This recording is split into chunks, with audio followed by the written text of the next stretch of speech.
another edition of the Ad Podcast. We've got a fun guest for you guys today. Silvia Cavalcanti is a seasoned brand strategist and marketer known for her blend of creative problem solving and business strategy across culture, technology, and experience design. She currently leads brand marketing and communications and PR for Endeavor globally, which we'll learn a little bit more about what they do in a minute. Where she shapes the organization's narrative, thought leadership, and engagement across 45 plus countries. Prior to her role, she served as head of brand experience strategy for Publicis Sapient North America and held strategic leadership positions at major agencies, working on iconic brands and expansive storytelling initiatives. Silvia began her career in business consulting, co-founded multiple startups, has a track record for building high-performing teams and driving impactful brand transformation across industries. And she holds an MBA from Boston University and is recognized for her ability to connect culture, people, business growth, and strategy through creativity. Silvia, thanks so much for coming on today. Yes, let's do this. Let's go. Thank Let's you go. for being interested in what I have to say. Let's see. Yeah.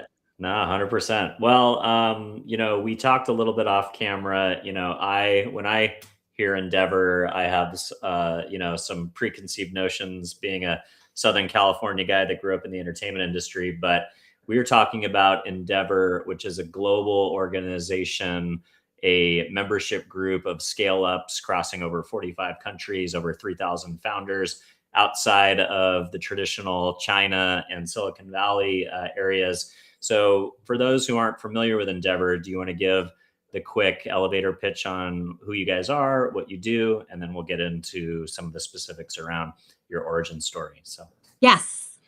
So Endeavor, we are a global network of scale-up founders in what we call elsewhere markets. Okay. So not startup founders, scale-up founders in elsewhere markets, meaning not China and Silicon Valley, but rather, markets where entrepreneurial talent is abundant, but entrepreneurial support, global support is not. Yeah. And so that's what Endeavor is. And I'll be super happy to double click whenever you are ready. A lot to talk about. Yeah, well, we'll get into some of the specifics. But before that, I want to learn a little bit about you, where you grew up and how you got into the advertising industry, because you got a super exciting background. We talked a little bit, you're Brazilian. So yes. Where did you grow up? What did you study? And then how did you get into the world of advertising and agency land, and then landing in your current role? So tell us a little bit about that. Yes. So I grew up I was born and grew up in the northeast of Brazil, in a beautiful city called Recife, and have been living in the northeast of the US for the past 25 winters. That's how a Brazilian from the tropics counts in winters. Oh, man. Well, I've never been to Brazil, but I have a good friend who during COVID, he put all of his belongings in a storage locker. He was living in Los Angeles and he did the opposite. He got in his car and drove all the way to Brazil, and he still lives there. And every time I Zoom with him, I'm jealous. Look, and I know this is going a bit off tangent. I was just talking to a friend of mine. We are almost in the midst of Carnival. No, so it's like, come on, it's not FOMO. I feel like devastated inside with this like winter here, So I was telling her, I was like, this is domo, devastated for myself missing out. But anyways, so I grew up in Recife, have been living here for 25 years between Boston and New York. And I have a boring management consulting background. I worked at Deloitte & Touche for quite a few years before and after business school, out of their Boston office. Were you there during the Keith Ferrazzi years? I worked for Keith for a little while. Oh, no. Okay. No. Yeah. Keith was the youngest partner at Deloitte when he became the CMO in his 20s, and he wrote the book Never Eat Alone. Yes, but no. Okay. He No. I mean, must I have know been the book. I don't know him. before your time, sadly. Oh, I can't believe we almost overlapped. I know, right? But yeah, I worked out of their Boston office. No regrets by any means. I learned a lot, but at some point you realize, or I did realize it, that it wasn't my cup of tea. I feel that the creative, in me was terrified of going creative-less. So I was about to be promoted and just resigned without having anything lined up. Wow. Golden handcuffs. I was terrified of the golden handcuffs. And everyone in the mothers called me crazy except my own. She knows, her daughter. And she's always like actually encouraged my unorthodoxity, if you will. But anyway, so I left Deloitte and then moved to New York City, the Mecca of advertising. And that's when I started to pursue a career in brand planning and experience strategy. Did my rounds. So from BBDO to J. Walter Thompson, McKin Erickson, Publicis. I think I did all of the big conglomerate back then, except for Havas. And had fun. It was great. It was a very fun ride. At some point, the entrepreneur in me started to, really get this insatiable hunger for, like building things other than, just keynote presentations, let it put this way. So that's when I started. That's when I went for a couple of startups on the side. I don't believe in starting businesses on the side, but I did, and failed miserably. And eventually, before being declared a persistent loser or a stubborn optimist, I was very fortunate to sell my third startup to a public company. Sounds way more glamorous than what it actually was. And back then, remember I was doing that on the side, but the third one I was doing it with my husband. So smart decision. When we sold this startup, I was on the verge of a breakdown. I grew up hearing my grandmother and my mother both, saying that when you stretch your inner rope too thin, you run the risk of breaking it irreparably. No. So my inner, I'm translating from this Portuguese saying, but my inner rope was very, very thin. Anyways, without boring you with the details, I eventually went on a mini sabbatical and went back to advertising. So I was in advertising. I was heading brand experience strategy for North America. And it was, it was okay. I feel that at some point, Dylan, I really felt that the fast talk salesmanship, BS in dressed up as conviction, part of the puzzle was no longer speaking to me. My previous boss used to call me, as many lives ago, used to call me a stubborn optimist. So for a stubborn optimist to start to see the glass half empty is like a big, alert. It's a wake-up call. Big time. No, I remember being asked to go speak at my kids' school, and I was like, what am I going to tell these kids? That I'm in the business of convincing people that they desperately need things that they actually don't. That's one way to see it, not a very optimistic way to see it. But back then I knew that it was time for me to move on. I just didn't have the courage, And I think that when you know what you need to do, but you don't have the courage to act on it, the universe does it for you in beautifully powerful, mysterious ways. So I had just been promoted and COVID hit and I was laid off. So the universe, acted. No. Yeah. No, I hear you. I had the exact same experience about a year and a half ago. We lost our biggest piece of business at my last agency, and I was 75% dedicated to that business. And, luckily the founders kept me around for another year.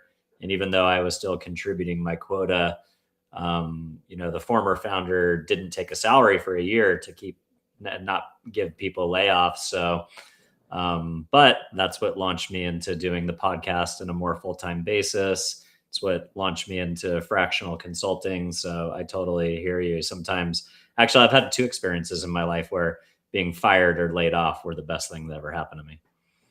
Beautiful. It's obviously everything makes sense in hindsight. At the time, you're just like, what, Dave? Is it okay to swear or not so much? Anytime. Oh, of course. I mean, we might get strucken down on LinkedIn or something like that, but I doubt it. The show isn't monetized yet, so swear all you want. Anyways, WTF on steroids, my world collapsed. And then eventually you're like, wow, that's, that was a very powerful thing that happened.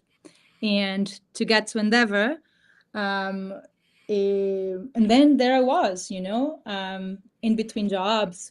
And I vividly remember having this, very interesting conversation with my father. I love him, very opinionated, very, rigid in his ways. And he was like, okay. So he started to, in his own, semi-sarcastic way, like, walk me through my trajectory.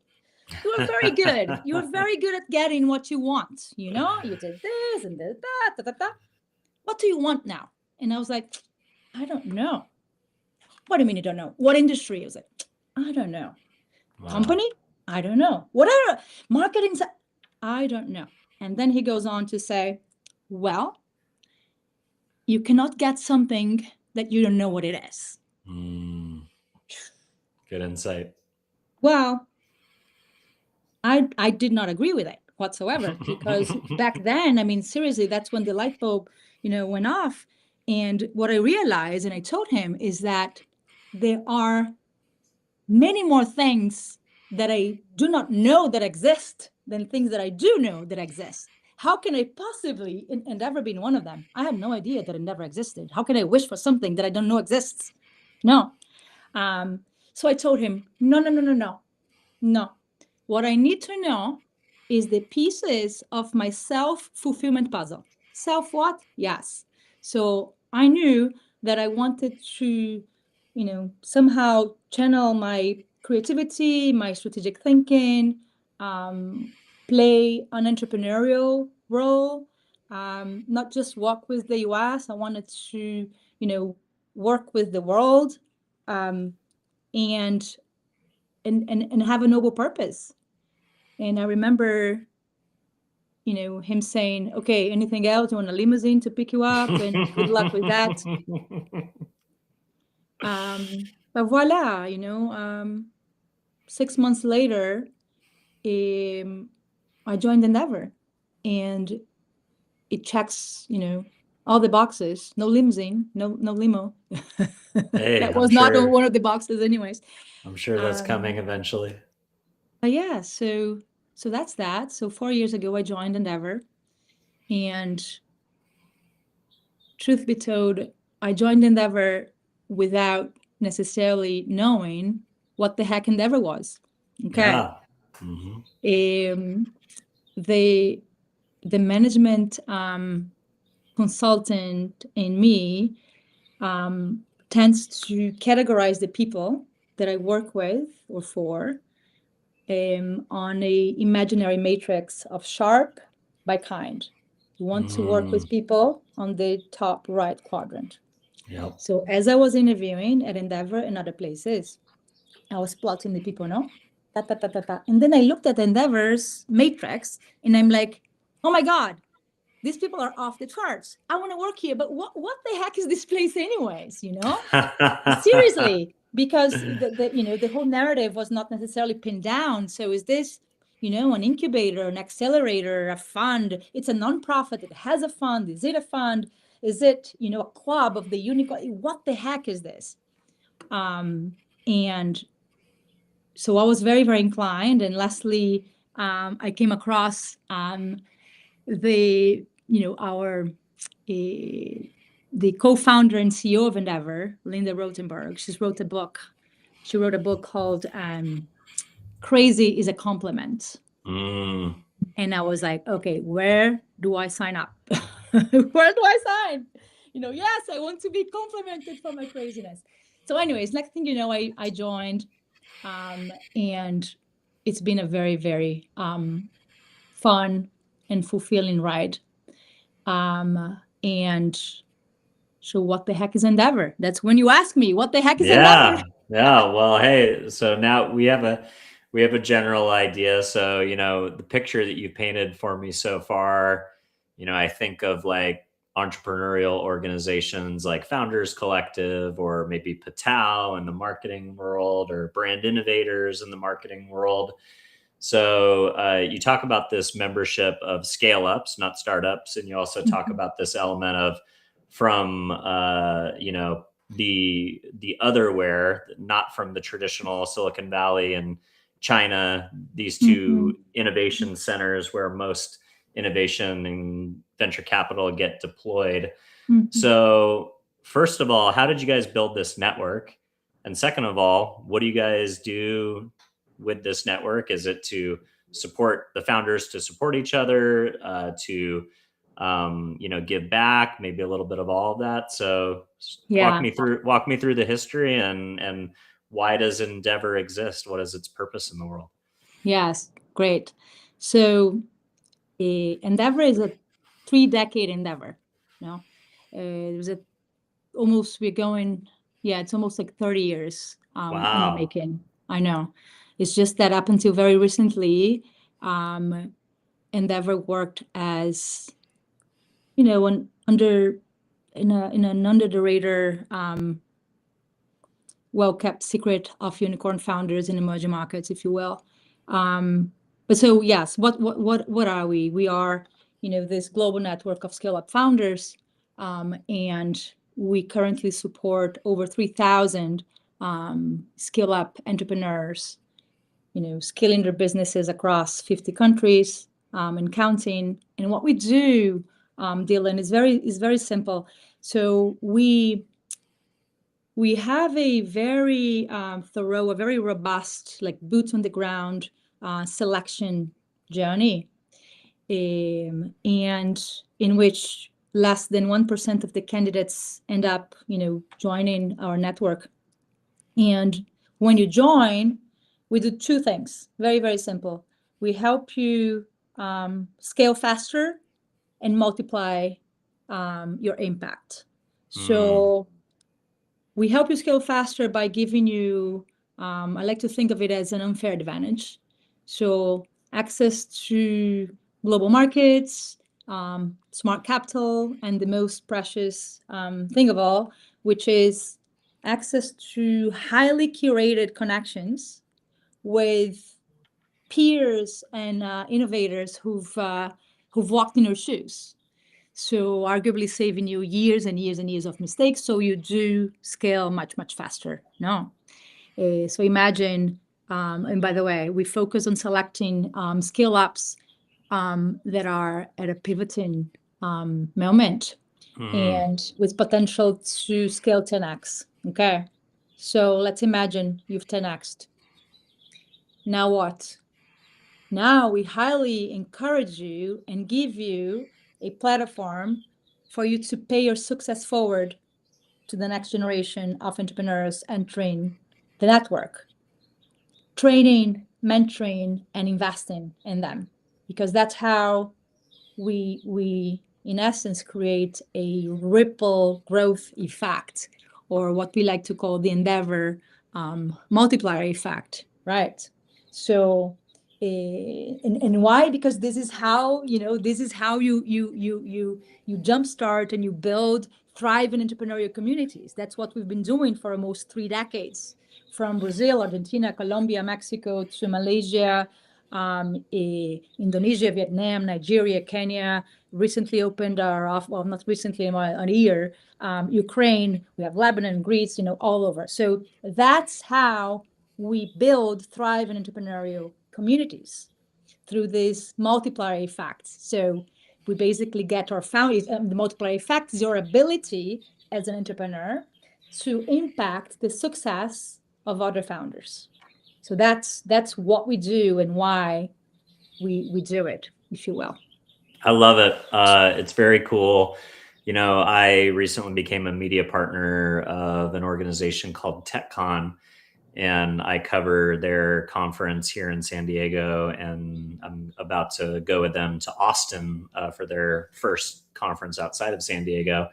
And really what their primary mission is to democratize venture, make it more accessible to people outside of those two main hubs. We mainly focus on Silicon Valley, but, we're thinking from that perspective. But, I think post-COVID, especially, the democratization of entrepreneurship, venture capital, angel investing has all kind of spread out. And it's not, you still have these centers of power that you've talked about, but it's a lot easier now to be an entrepreneur anywhere in the world. You talk about digital nomads.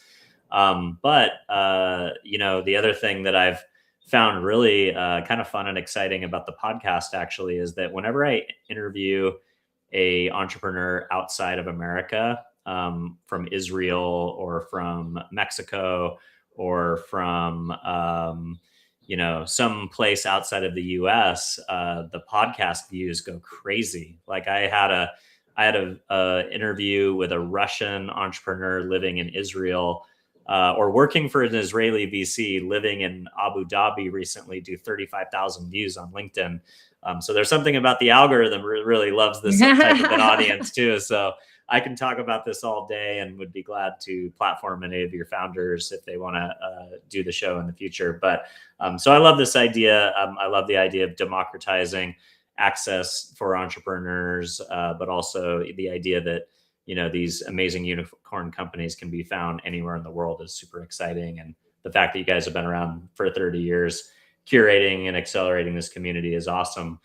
So, your addressable market is so small. If you think about it, like entrepreneurs that have these criteria of 10xing outside of these key areas, like that's got to be a really tough job as a marketer. How do you get in front of these potential members? And when only 1% make it through the selection process, that makes it even harder, right? Because you're putting so many people into the funnel to apply. Or you can maybe tell me more about how you guys identify entrepreneurs and how they, apply. But how do you as a marketer pinpoint an audience that is, so very tight?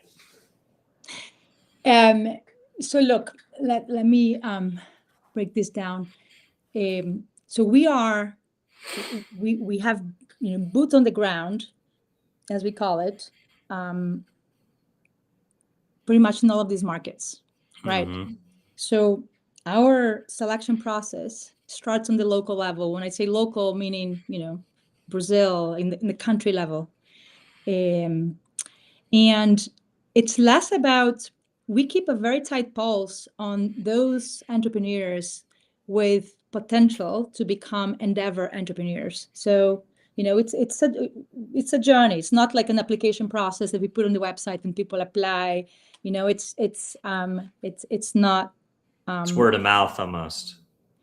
Yes, yes. But I'll talk about from a marketing perspective, okay? Because I think it will help you understand what the heck we do in marketing for Endeavor. So as I mentioned, up until, I think I have mentioned, up until recently, there was no marketing. Marketing was not taken seriously, and I'll explain why. So we are very, very serious about being entrepreneur first. Okay, we exist to support our entrepreneurs to scale faster, and then give them a platform to pay the success forward, and then create this multiplier effect.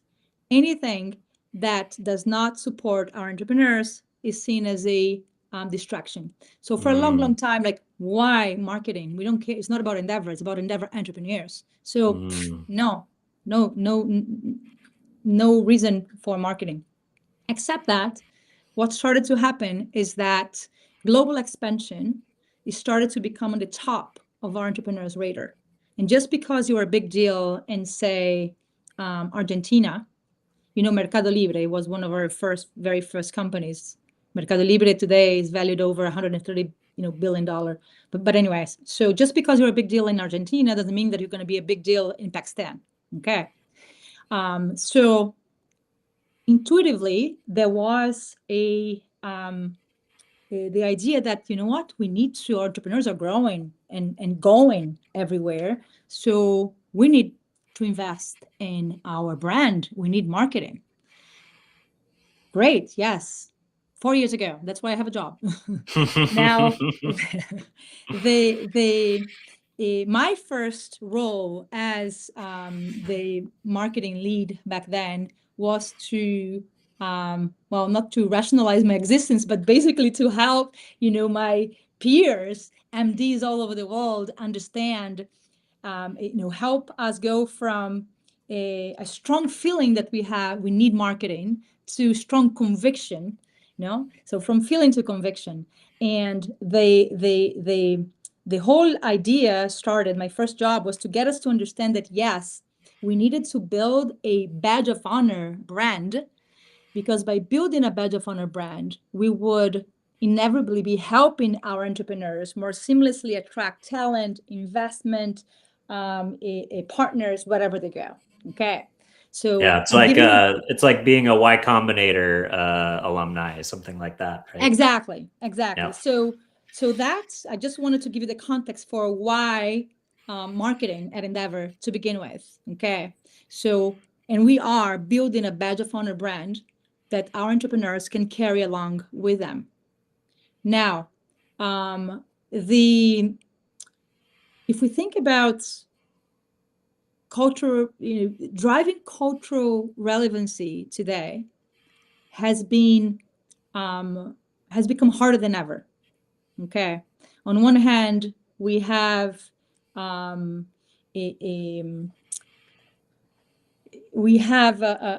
whole lot of empty purpose statements and performative values and trend chasing, no?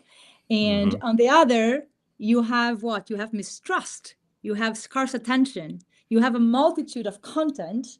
And it's very, very hard to break through the clutter to become a brand that is indeed culturally relevant. And the most culturally relevant role that a brand can play is to act on your core belief. Okay. And our core belief is that when high growth entrepreneurs become multipliers, okay, entrepreneurs multiplying their impact, paying their success forward to the next generation, when that happens, ecosystems thrive. So my role is to act on that core belief, is to make use of storytelling and doing strategic platforms and tools and initiatives to make sure the broader entrepreneurial community thinks, feels, and acts in ways that produces more multipliers. Okay, so I'm just as a brand planner, as a former brand planner, this is the higher level a role of marketing at Endeavor. Okay,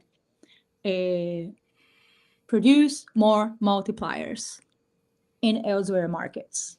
Okay, and for that we have a series of initiatives.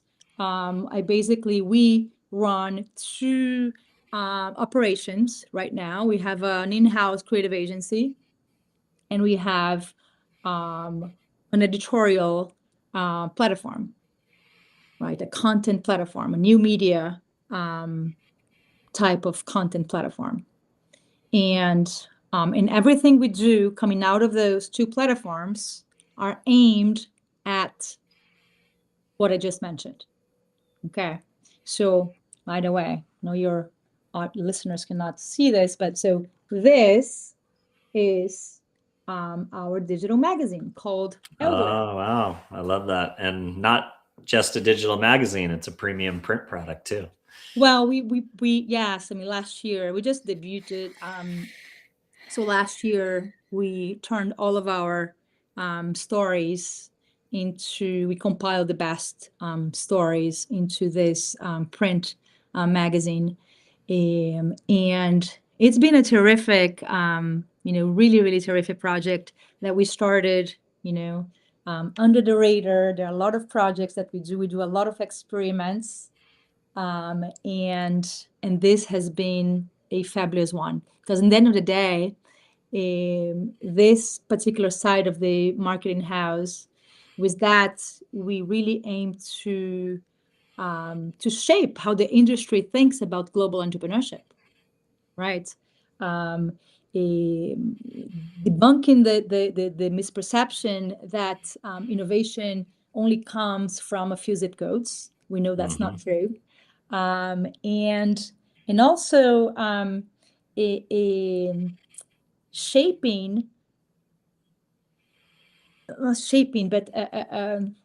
debunking the misperception that success is only related to growth, profit, and valuation, right? So we are starting to really get the ecosystem and the broader entrepreneurial ecosystem to think of success in a very different way, right? Success tied to the ability you have to impact the success of other entrepreneurs. And that goes back to the multiplier effect, if you will. I love that. So, I wonder how in your screening process do you find entrepreneurs that both are busy scaling up their companies, but also have that generosity mindset in which to invest in future generations? Because I have met founders that are incredibly generous, and when they exit, they do nothing but give back and help people. And I've also met founders that are takers, and all they do is they feel like if they give anything to anybody else, it's a zero-sum world. And anything that they do to help others somehow takes away from what they're building or what they're trying to do. And then there's a spectrum of people who fall somewhere in the middle. So how do you identify not only, these scale ups that meet your criteria, but also that mindset of generosity, knowing that they want to pay into the future generation? And how do you, enforce that in some ways? Like, how do you make sure that that flywheel continues to turn? Love it. Okay. So from a selection criteria,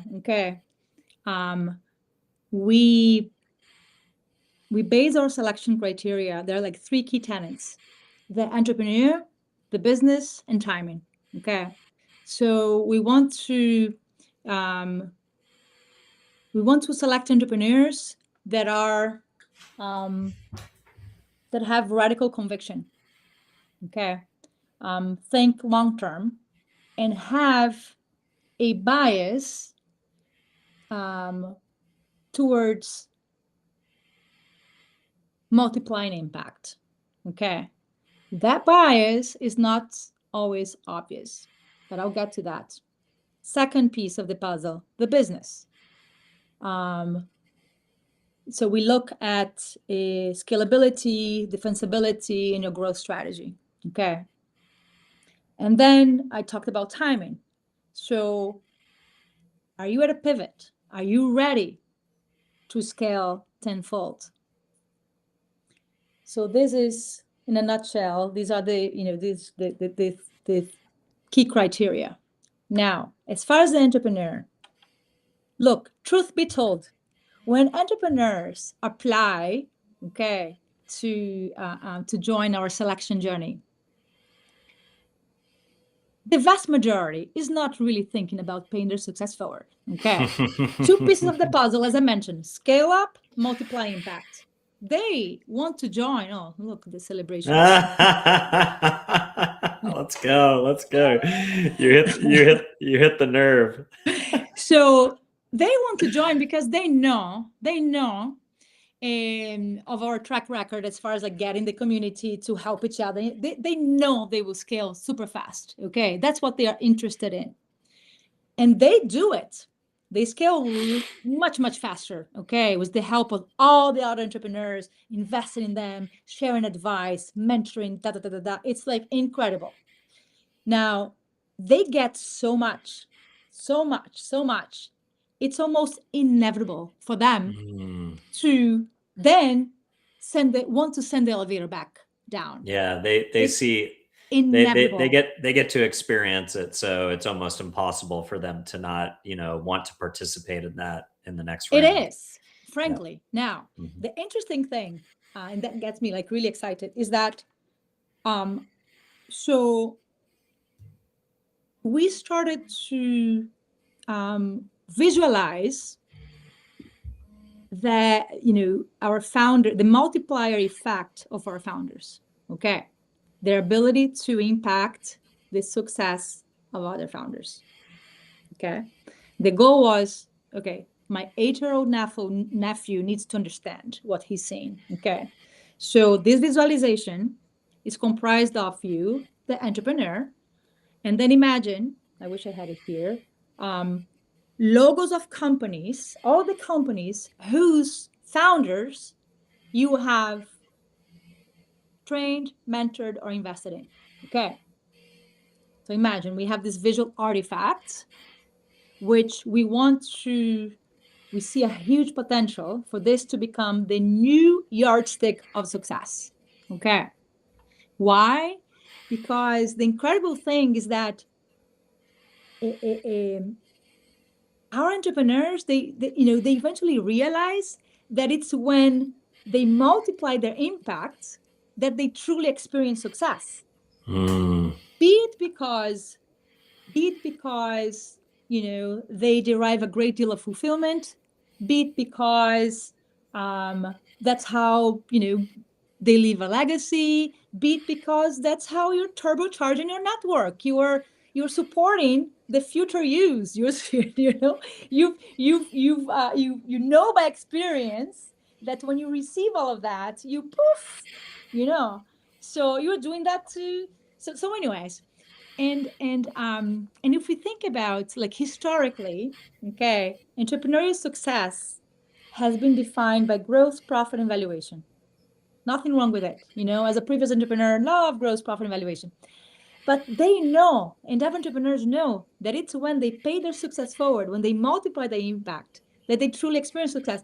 So in that, we see a huge cultural opportunity to turn their multiplier effect into the new language of success, into the new yardstick, of success. And that's one of the things that really makes me so super happy, because this is a huge cultural shift. Do you have kids or nephews? Yeah, I have a 12-year-old daughter, a 10-year-old daughter, and a 3-year-old boy. Look at you. Okay. Yeah. So how I have a 13-year-old daughter. She thinks she's 19, but she's 13. and a 15-year-old son. So nice. What is your daughter's your 13-year-old daughter's name? Tegan. Tegan. Yeah. Like, Okay. Tegan. I can't, there's Tegan, no yes. comparison to it, but yeah, Teegan. Love it. Unique. So imagine that you are like a year from now, okay? You are asking Tegan, what do you want to be when you grow up?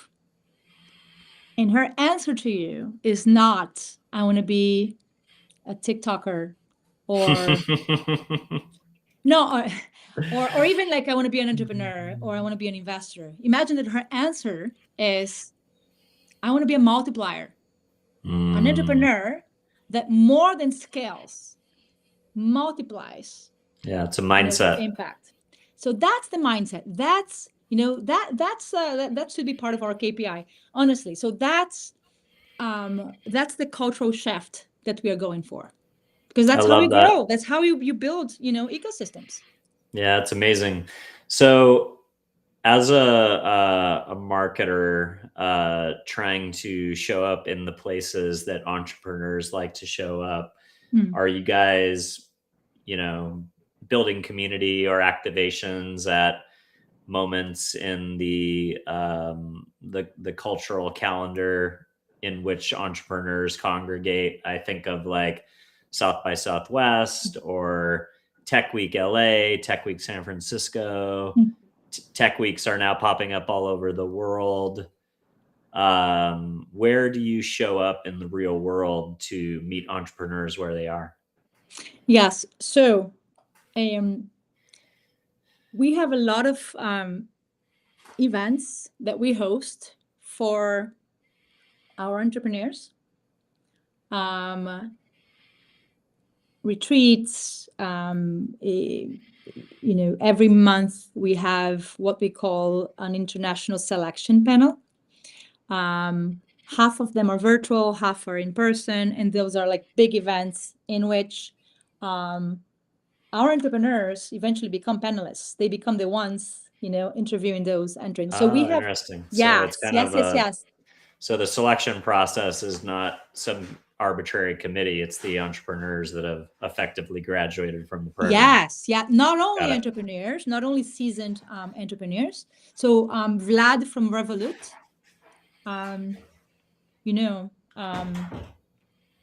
anyways, he was just selected as an Endeavor entrepreneur. He was a mentor at Endeavor. He participated at one of our selection panels. And then he was just so flabbergasted by it. And he was like, okay, I want to be on the other side of the table. So he went through the selection process. And he was just like recently selected, but as recently as last Friday. But anyways, so what I meant to say is, so there are many great events that we host for our own community only. Having said that, yes, there are events that take place outside of Endeavor that we in which we participate, like last year. So I spoke at the Web Summit, and there were at least a dozen Endeavor entrepreneurs, as joining the event as keynote speakers or panel, and so on and so forth. So our entrepreneurs are, out and about speaking and paying their success forward, not only to Endeavor entrepreneurs, but to the larger, the greater entrepreneurial community. In the end of the day, it's like very interesting. It's like, look, as a former entrepreneur myself, it's like once an entrepreneur, always an entrepreneur. You catch the entrepreneurial bug, it's very hard to let go of it. Same thing, the parallel I'm going to make is like, once you become, you have this multiplier mindset, once you catch it, that's it. It's very hard for you to let go of it. You see the value that you get in giving. No, it's just have you ever taught, when you teach, teachers say that. Oh yeah, whenever I get invited to either give a lecture at a college class or an MBA program, I've even sat down with universities to sketch out, potential adjunct courses. And yeah, anytime you're teaching, whether it's formally to younger people or informally through mentoring younger people in your company or in your network, even as small as having a summer intern this year was a very rewarding experience for me to get out of my home office and go to a WeWork every day. And, my wife even commented, she's like, I feel like you're in a better mood lately. And all it was Yeah. going to an office every day, sitting down with a young person and teaching them what I know about, my business. You get so much out of it. Oh, yeah. It's like, it's incredible.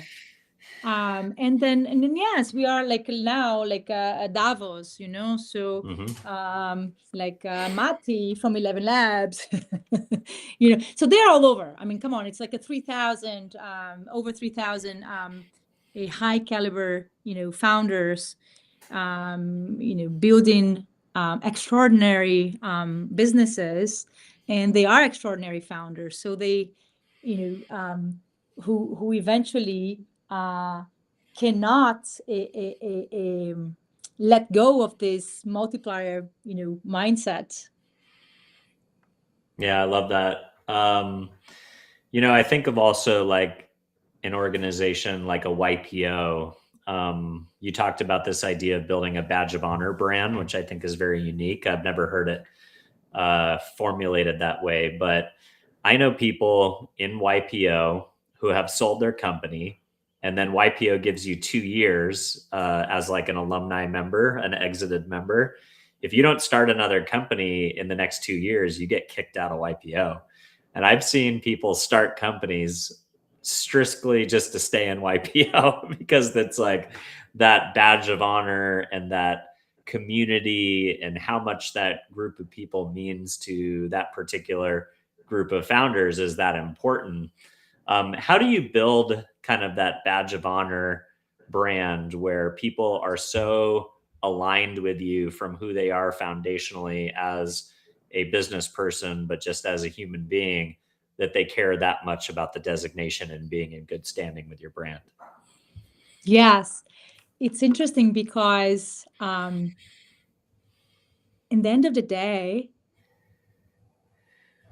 there's what is the separation between the brand? We are the entrepreneurs, right? We are this global community of entrepreneurs. So the entrepreneurs are the brand are the entrepreneurs, right? So there's this very intrinsic a relationship. And I like to think of ourselves as, I was just talking like recently with the team saying that it's not that we are building, our goal is not to build a strong brand. Yes, by default, we are building a strong brand, but we are building a magnet brand, right? So we are en route to becoming a brand that the entrepreneurial community not only admires, but want to be a part of, right? So in this community, we have many people magnets. All of these entrepreneurs, okay, much more often than not, you realize that they are people magnets.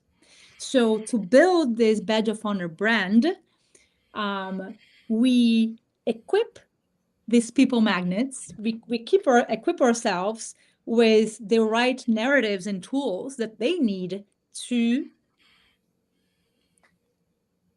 magnetize, for the lack of a better articulation, right? For them to talk about endeavor, and for them to share our values, and for them to get like-minded entrepreneurs interested in joining the community. So it's all about training the trainers.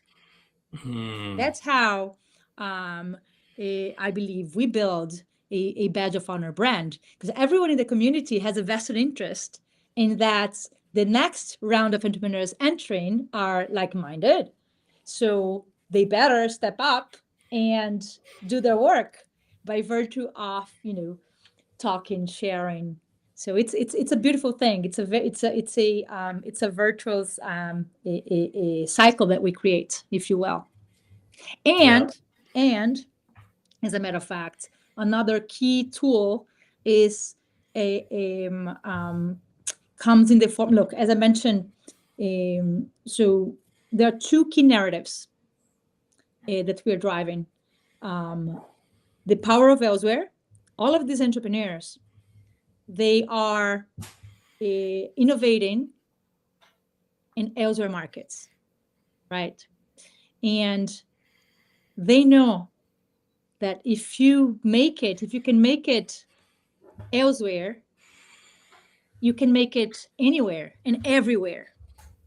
That's why we opened our global hubs, right? We have a global hub in London, in Dubai.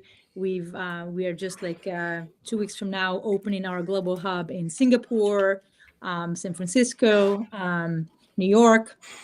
So those are high caliber entrepreneurs, incredibly resilient. They have a lot in common. Okay, they are tackling huge yet overlooked addressable markets, and they are building they're solving for real world problems at scale. Okay, so we are talking about entrepreneurs who are building solutions to redefine access to finance, basic healthcare, basic education, right? So these entrepreneurs, they are, they're creating products designed for the majority of the world, not just the edge. Okay. These are moonshot ideas.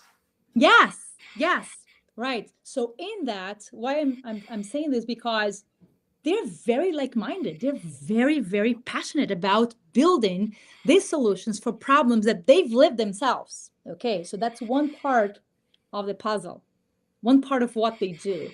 Another huge part of what makes them so like-minded, invested in bringing like others along, is that, look, they're launching the next and biggest wave of AI innovation. Okay, so as A16Z put it, the opportunity is not in building AI models. It's not in the AI infrastructure. The opportunity is in the application layer. Okay, just like cloud computing, AWS capitalized on the enablement. Shopify, Zoom, Netflix, Snowflake, they capitalized on behavior change.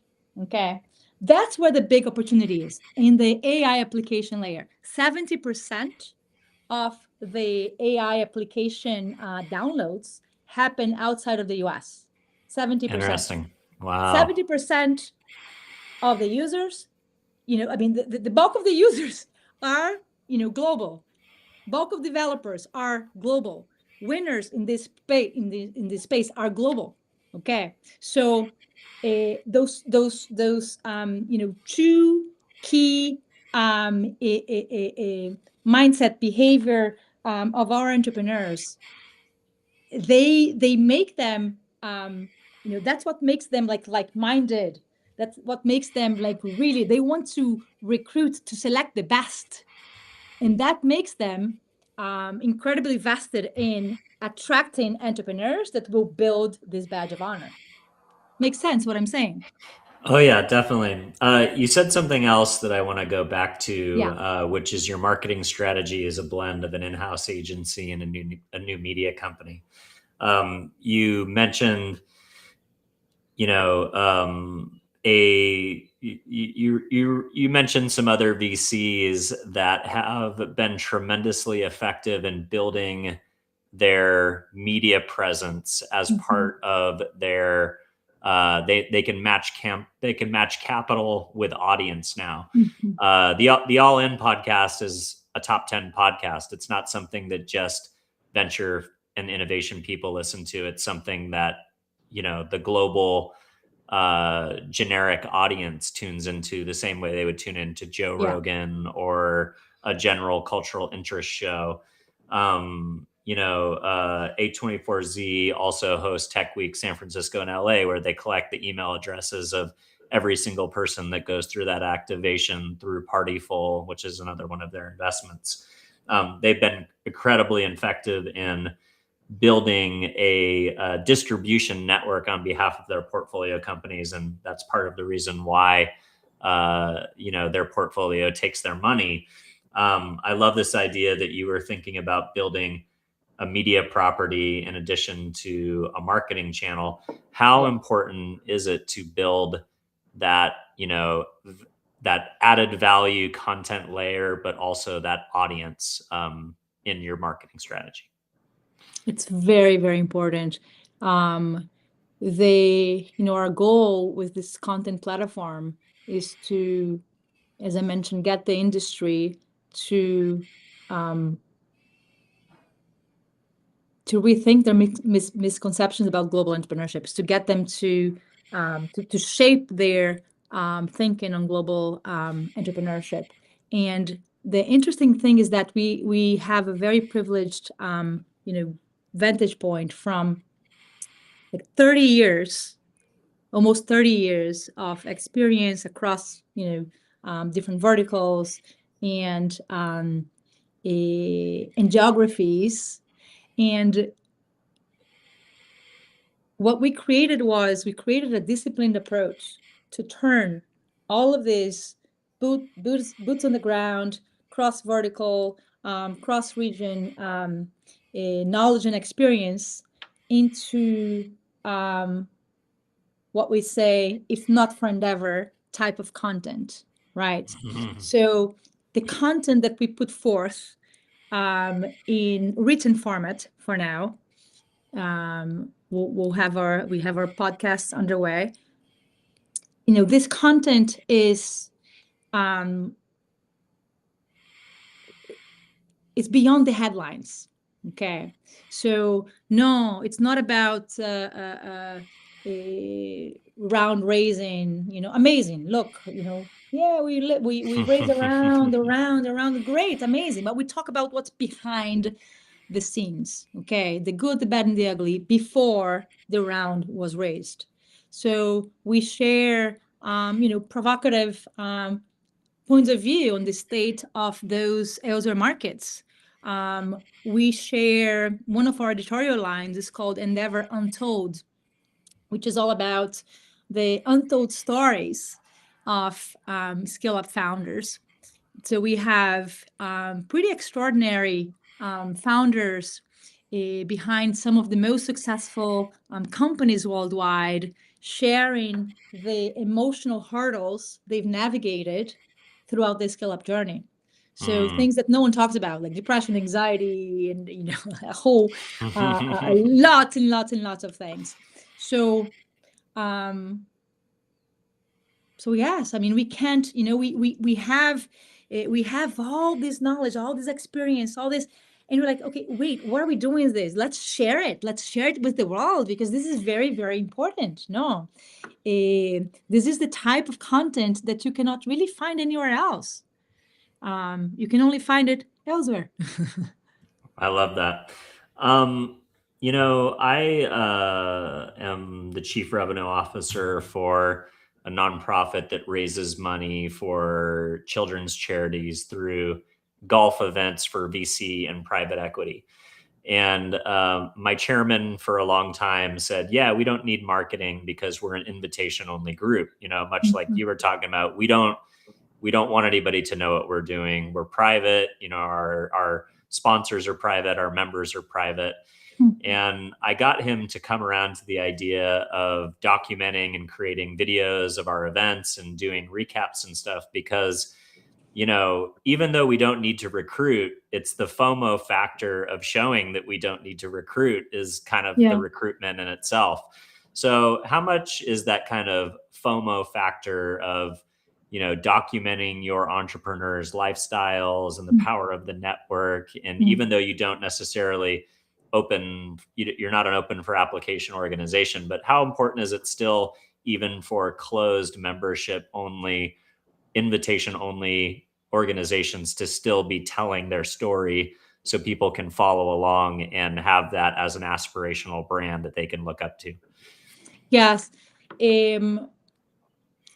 Look, we've been recalibrating our the type of content that we put forth in social media, so that it becomes increasingly more utilitarian and less self-celebratory only. So I mean, yes, we're not short of like fantastic events. We put like, we have fantastic events for our community. Okay. And at some point we're like, okay, we need to stretch the keyhole through which people peek at the magic of Endeavor, because the magic of Endeavor happens, okay, in these events. When you have entrepreneurs sharing, connecting, bonding, exchanging the good, the bad, and the ugly, these events sound so cheesy, but they are magic, So yes, we want to stretch the keyhole so people peek at the magic. But what's the point in just be like, look at us, look how awesome. Oh, like the Edge, from YouTube is the, his, our the chairman of our board in Ireland. And anyway, so we could be like, name dropping and just, oh, look at us and look at that, and we want this, and he played and he did it. No, we don't care about it. It's not about that.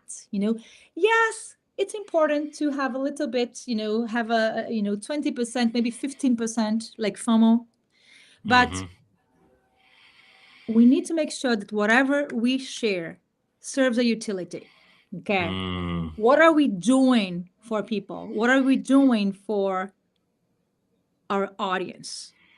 Are we, are we sharing a great insight? Are we educating? What are we serving?